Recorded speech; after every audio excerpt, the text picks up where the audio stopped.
చ పొద్దున్నే ఎవరి ముఖం చూశాను కానీ ఈరోజు ఏ పని జరగట్లేదు అని మనం అనుకుంటాం.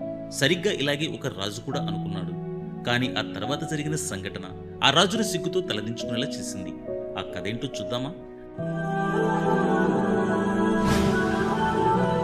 అనగనగా ఒక రాజ్యం.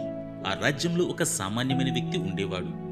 కానీ అతని గురించి ప్రజల్లో ఒక విచిత్రమైన మూఢనమ్మకం ప్రచారంలో ఉండేది. ఎవరైతే ఉదయం నిద్రలేవగానే ఇతని ముఖం చూస్తారో వారికి ఆ రోజు అన్నం దొరకదు అని జనం చెప్పుకునేవారు. ఈ విషయం ఆ దేశపు రాజుగారి చెవిన పడింది. రాజుకి ఇది చాలా విడ్డూరంగా అనిపించింది. కోపంతో పాటు అందులో నిజమేంతో తెలుసుకోవాలన్న ఆసక్తి కలిగింది. నిజంగా ఒక మనిషి ముఖం చూస్తే అన్నం దొరకకుండా పోతుందా? నేనే స్వయంగా పరీక్షిస్తాను అని రాజు నిర్ణయించుకున్నాడు. ఆ రాత్రి ఆ వ్యక్తిని రాజభవనానికి పిలిపించి తన గదిలోని ఒక పక్కన పడుకోబెట్టాడు. మరుసటి రోజు తెల్లారింది.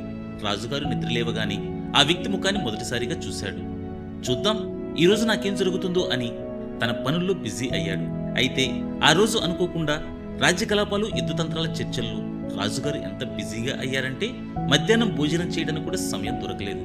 సాయంత్రం అయ్యేసరికి రాజుకు విపరీతమైన ఆకలి, అలసట వచ్చాయి. అప్పుడు రాజుకి ఆ వ్యక్తి గుర్తొచ్చాడు.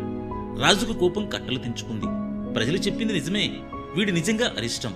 సాక్షాత్తు రాజునైన నాకే తిండి లేకుండా చేశాడంటే వీడి ఈ సమాజంలో ఉండకూడదు అని భావించి వెంటనే అతనికి మరణశిక్ష విధించాడు. భటులు అతను ఉరితీయడానికి తీసుకెళ్తుండగా చివరి కోరిక అడిగారు. అప్పుడు ఆ వ్యక్తి నవ్వుతూ రాజుగారితో ఇలా అన్నాడు.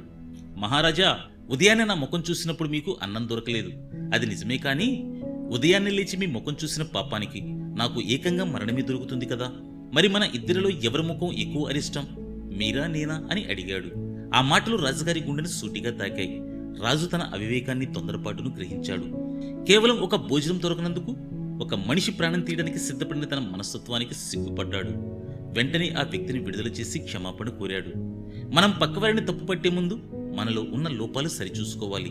ఏంటి, నిజమే కదా? మీ అభిప్రాయం తప్పకుండా కామెంట్ చేయండి.